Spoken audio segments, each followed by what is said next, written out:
It's really important to me to put her face back on there so that way somebody recognizes her.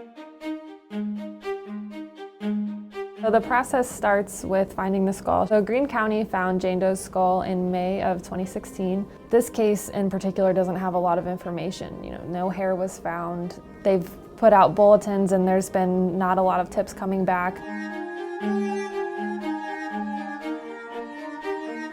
We get a CT scan of the skull done at a hospital, and then we take that CT scan, we took it to Ohio State University.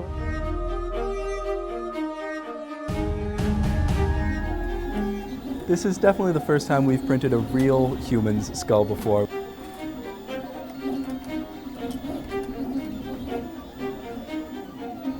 This is relatively new technology. We use this plastic called PLA filament, and it's extruded through a nozzle, and it basically acts as a very specific hot glue gun, just tracing the path of every bit of solid piece that you have here.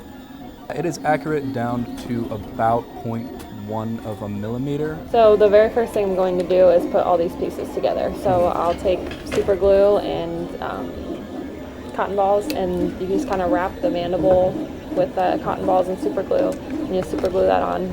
And then the first thing you'll do is set the eyeballs.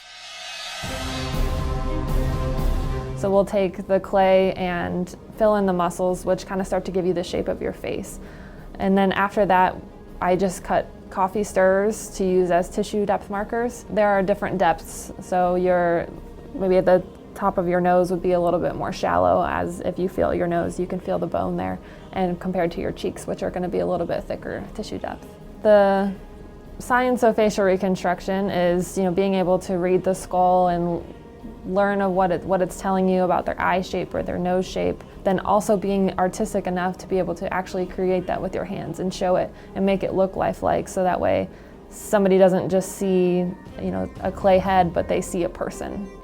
After I had my first training and I saw how close I came to that identified person, I definitely see value in this. It's kind of emotional. We work a lot with missing persons, for the last 2 years, that's what I've done, and working with unidentified remains, and you just want to put the right face on this skull that you have in front of you.